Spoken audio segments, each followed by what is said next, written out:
Hello and welcome everyone. I am a little bit late with this video. I could have done it on Wednesday after the Division 2 showcase. I was able to speak about it, but instead we decided to do some real long streams, and I've only just got around to making some video content. So I thought I'd start with this one because in the streams you guys were asking a lot about my time in Sweden and did I get to play the DLC and all of that, and I've seen a few other creators that were there with me have released their videos. You're still asking for mine, so we'll put it out even though it is late. So this video is going to be a bit of a DLC breakdown, which I'm sure you are all fully aware of. But also, I want to talk about my experience at Sweden and playing the DLC myself. So let's start with that. We got invited out to Sweden, as you knew. We had a studio tour, and we did get a couple of hours to play the brand new DLC that's coming on March 27th.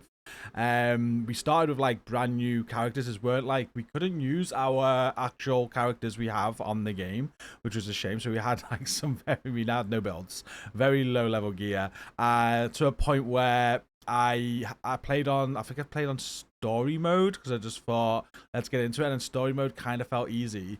We didn't have access to the whole of the DLC, so I haven't played it all from start to finish or anything like that. We didn't have that much time. I wish I did.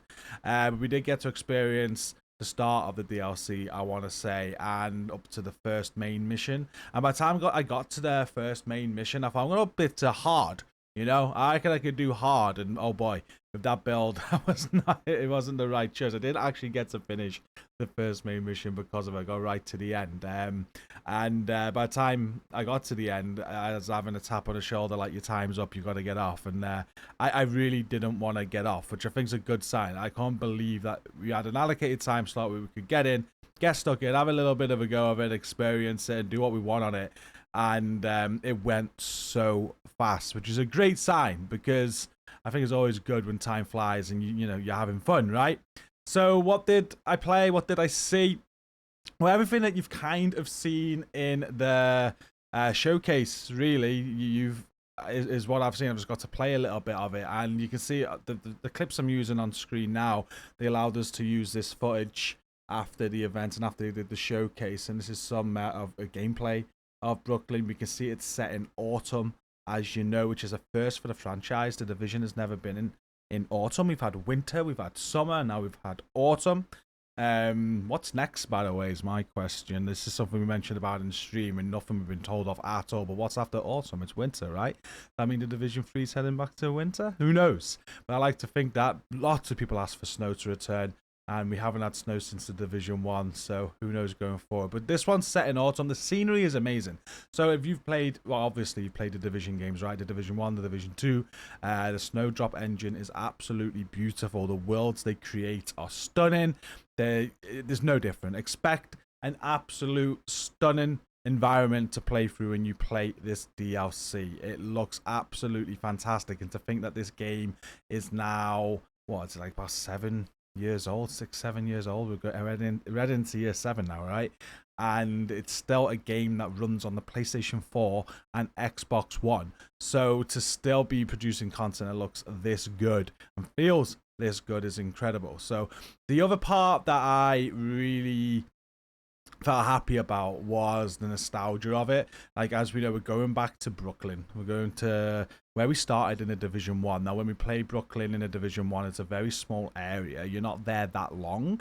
And one of the things right away is, you know, it reminds you that, you know, you're heading back to where Division 1 was. You experience areas that you experienced in the Division 1 very early into the DLC. And the nostalgia hits very fast, and it puts a smile on your face. Yeah, there's no snow.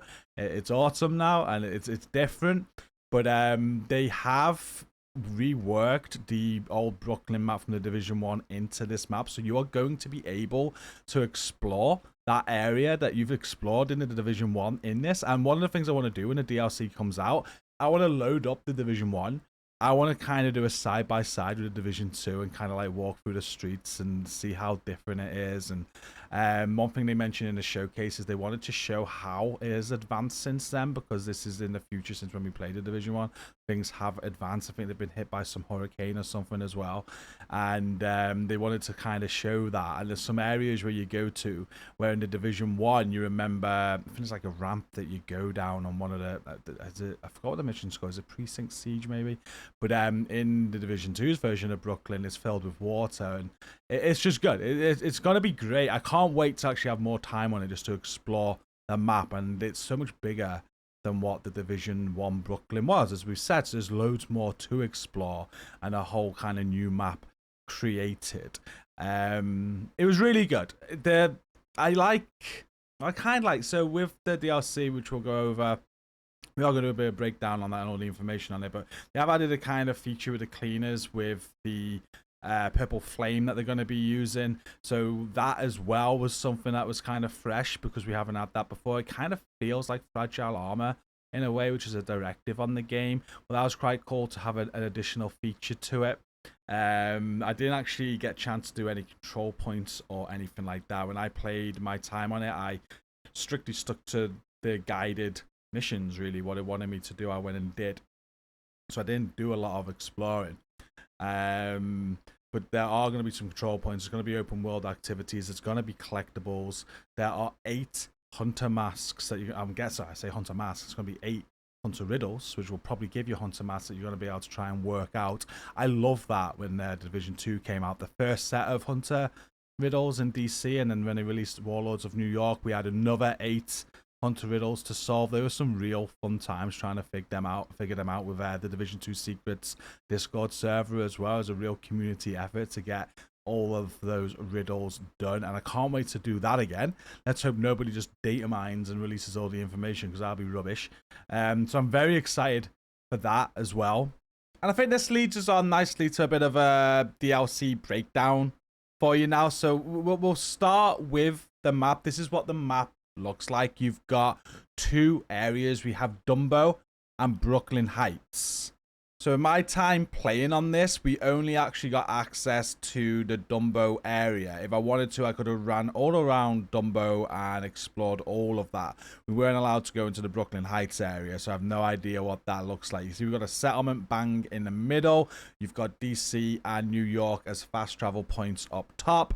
We have 4 side missions, which on the DLC are going to be different from how side missions work on the rest of the game, in the way that they are going to be replayable. So you can see those 4 open world missions there. They are what the side missions are.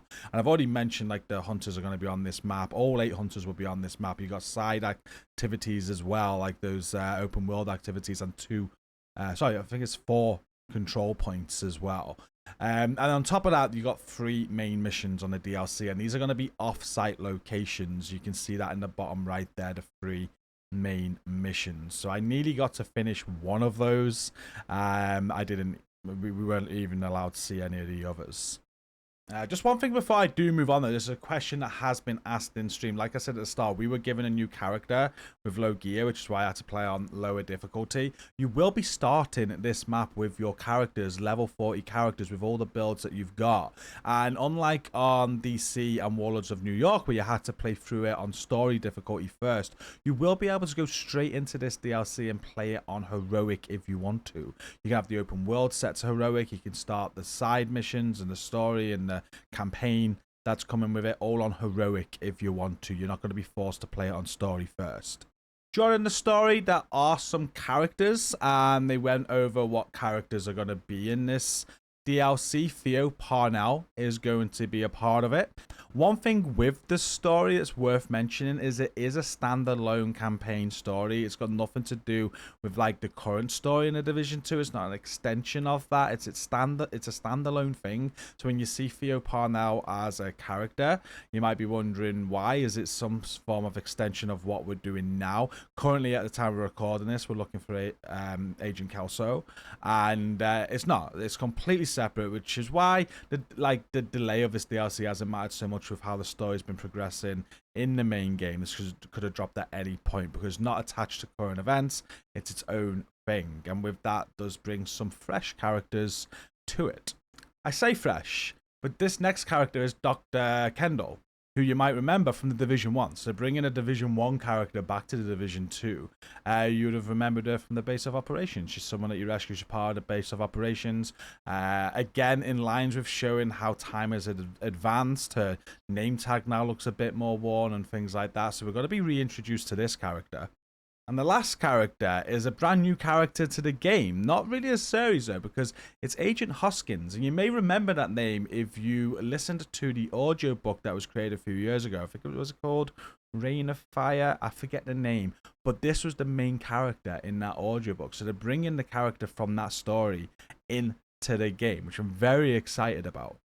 There's also going to be a brand new skill to the Division 2. Again, we say new, but it's an old skill from the Division 1. We're getting smart cover back in the game with the DLC. The smart cover is going to have two variants. You're going to have the precision smart cover variant. This is going to give your team damage to targets out of cover, weapon handling, and people have to be in cover. You can fire on the floors or in cover, but as long as people are in smart cover and they're in cover, they'll be able to take advantage of these buffs. And the other variant of the smart cover is fortified, which is going to give your teammates and yourself explosive resistance, pulse resistance, and bonus armor. These are going to stack with your skill tiers, so they will increase. So one thing I'm excited to see about this is with the precision part of it, the damage to target out of cover.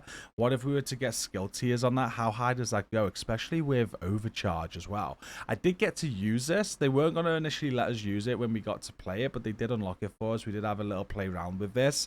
And it just works the same as it did in the Division 1, to be honest with you. But because we didn't have all of our builds or people to play with or anything like that, I couldn't really test the full potential of it, even though I did get to use it. The DLC is also going to come with its own exclusive exotic. It's called the Catalyst. It's an exotic mask, and the visuals of this mask are going to be quite cool. So as you're running, the mask is kind of going to charge up and change visual and light up and things like that. When you stop, it's going to like cool down and smoke's going to come out of it. It's a new type of a power that they're doing, and they said they're having a lot of fun with this, so maybe expect more stuff like this.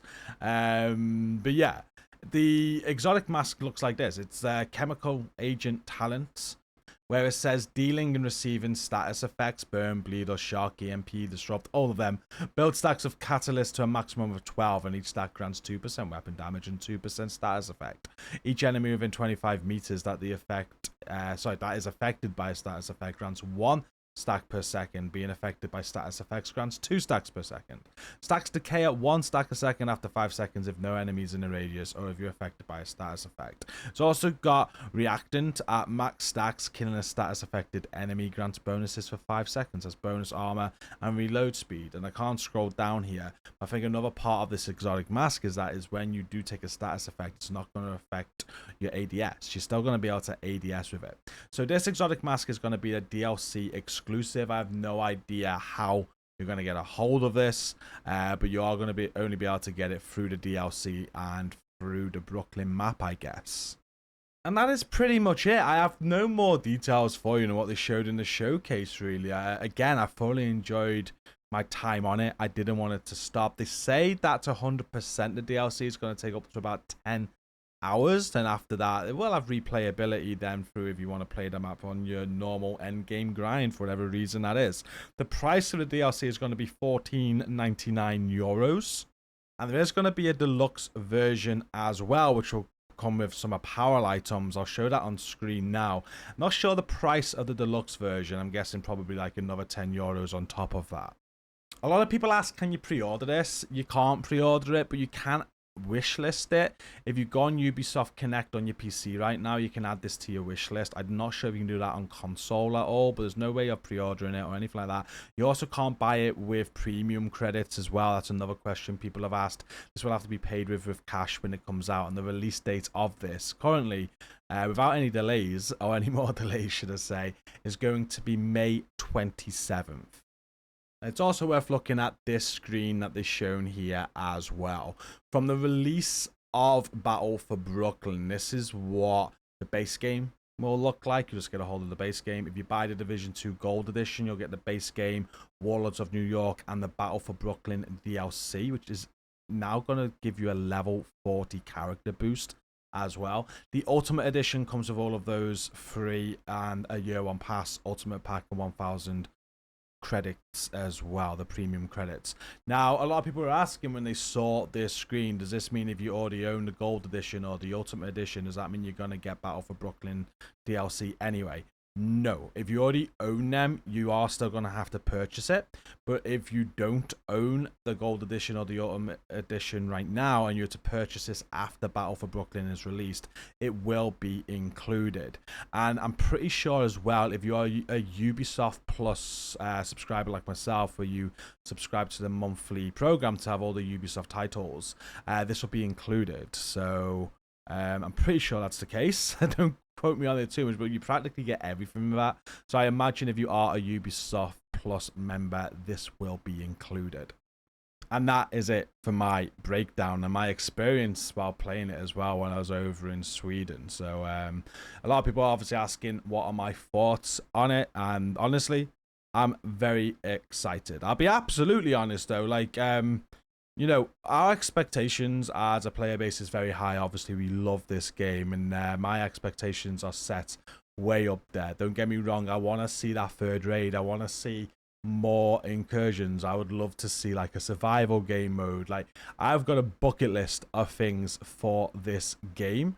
Just because we're not getting any of that now, you know, it is what it is. I think they've spent about 3 years working on this DLC, and I know new map, new story missions has been a request of many, and that's something else I want. So, like, ever since Warlords of New York, I'd have loved to see more of this sooner. When being honest with you, like another expansion, another DLC, or another map and story missions to play, and other campaigns. I love how like Destiny do it. They used to release like a campaign every year, I think, and it's good. I'm very excited for it. They put a lot of work into it. It looks absolutely fantastic. I can't wait to play through it for all the nostalgia as well. The fact that we're going back to Brooklyn, where it all started, and yeah, absolutely hyped for it. Like you, I want a lot more as well. I guess one thing at a time. There's only so much they can do. We got Division 3 in the works also. But yeah, I'm excited personally. And I also want to just mention how positive the stream was. I streamed 27 hours from the showcase on that day. We covered the showcase. We spoke about it. And normally when we do these sort of streams, there's some negativity in chat, however, from the minority most of the time, but the chat was just completely positive. People are absolutely buzzing about this showcase and the announcement. It goes to show that so many people wanted something like this, and lots of people are excited for the 8 Hunters.